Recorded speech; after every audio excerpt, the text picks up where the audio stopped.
if you turn on the lights before waking up, so around 45 minutes to an hour before waking up, even if your eyelids are closed, provided you're not under the covers, after doing that for a few days, that increases your total sleep time and shifts forward the time at which you feel sleepy. It makes you want to go to bed earlier each night.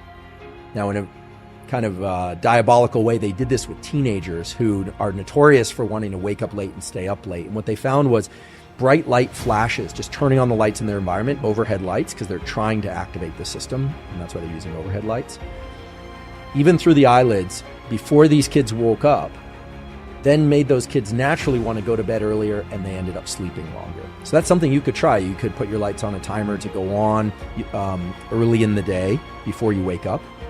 You could open your blinds so that sunlight is coming through. And again, if you curl up under the covers, then it's not going to reach these neurons, but it's remarkable the light can actually penetrate the eyelids, activate these neurons, and go to the central clock. You have the capacity for what are called phase advances and phase delays.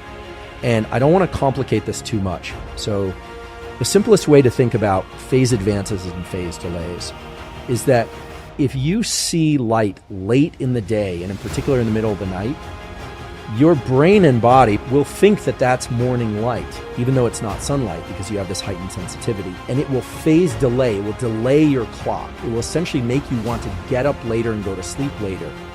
So if you get light exposure too late in the evening or in the middle of the night, it's going to make it hard to want to wake up the next morning early and to go to bed early. The opposite is also true.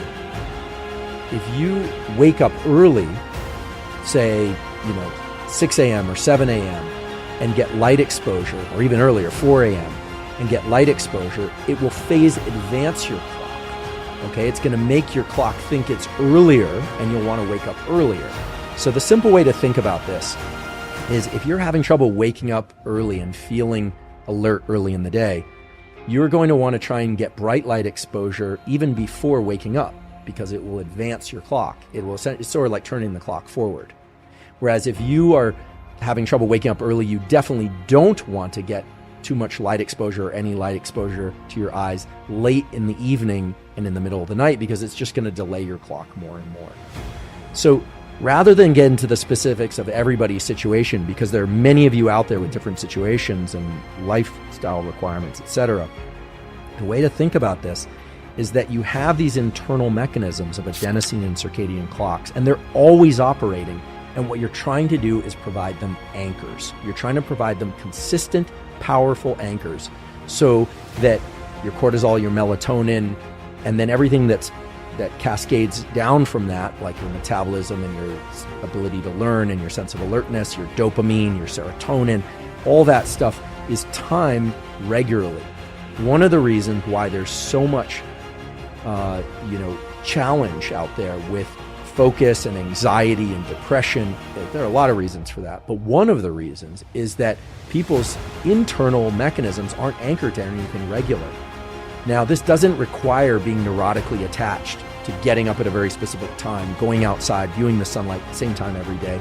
These systems, again, will average, but if you can provide them consistent light anchors early in the day and in the evening and avoiding light at night, you will be amazed at the tremendous number of positive effects that can come from that at the level of metabolic factors, hormones, and just general feelings of well-being.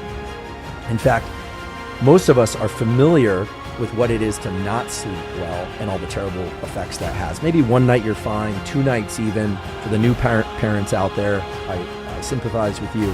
But most people are not familiar with what it is to sleep really, really well on a consistent basis. And when you start doing that by controlling your sleep environment, right? Get the proper sleep surface, get the proper pillow, get the temperature in the room right, get your light exposure right, start timing your exercise at normal periods or times throughout the day and week. It's amazing how many other biological systems just naturally fall in line. And this is why whenever people ask me, what should I take? Which is one of the most common questions I get. What supplement should I take? What drugs should I be taking? What things should I be taking? The first question I always ask them is, how's your sleep? And 90% of the time they tell me they either have trouble falling asleep or staying asleep, or they don't feel rested throughout the day. A brief note about naps. Naps, provided that they're less than one ultradian cycle, right? They're 20 minutes or 30 minutes or even an hour, can be very beneficial for a lot of people. You don't have to take them, but many people naturally feel a dip in energy and focus late in the afternoon. In fact, if we were going to look at wakefulness, what we would find is that you get that morning light exposure, hopefully, your cortisol goes up, people will start feeling awake, and then around 2 or 3 or 4 in the afternoon, there's a spike in everything from alertness to ability to learn. Some metabolic factors drop, and then it just naturally comes back up, and then it tapers off as the night goes on. So for some of you, naps are great. I love taking naps. Some people, they wake up from naps feeling really groggy. That's probably because they're not sleeping as well as they should at night, or as long as they should at night, and so they're dropping into REM sleep or deeper forms of sleep in the daytime. And then they wake up and they feel kind of disoriented. Other people feel great after a nap. So that's another case where, just like with caffeine, you sort of have to evaluate for yourself. So naps are going to be good for some people, not for others. I have a colleague, a very accomplished neuroscientist, who likes to take naps just after lunch. I personally like to take a nap around 3 or 4 p.m. But there's a practice that I've adopted in the last 5 years that I've found to be immensely beneficial, that is sort of like napping, but isn't napping. It's a thing that they call yoga nidra. Yoga nidra actually means yoga sleep, and it's a sort of meditation that you listen to. There are a number of scripts. I've talked about this on podcasts before, but I'm going to post a link to the 2 that I like most, that allows you to consciously bring your entire body and mind into a state of deep relaxation. And sometimes you fall asleep and sometimes you don't. This is done for 10 to 30 or even 60 minutes at a time. The other thing that works really well is meditation. So I'm talking about naps, but I'm also talking about yoga nidra, which is sort of a form of meditation, and then more standard forms of meditation. All 3 of those do something powerful, which is that they bring our mind into a state of less so-called sympathetic nervous system activation, which is what governs your alertness. And instead, it activates cells and circuits in your body that promote the parasympathetic nervous system, or the calming system. A lot of people are not good at falling asleep because they're not good at calming down. So some people have no trouble falling asleep, but many people have a hard time falling asleep, or at least every once in a while experience challenges falling asleep. I don't have problems falling asleep most nights, but I've noticed that if I'm working very hard, or if the world is particularly stressful, my mind gets into a bit of a kind of OCD loop where I tend to ruminate on things, and I'm not even thinking about anything in particular. It's just challenging for me to disengage and fall asleep. Meditation and yoga nidra scripts have been immensely helpful for me in terms of accelerating the transition to sleep.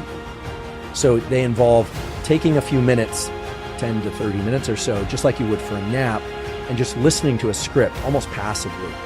And it has you do some particular patterns of breathing and some other kind of body scan-like things that can really help people learn to relax, not just in that moment, but get better at relaxing and turning off thinking in order to fall asleep when they want to do that at night.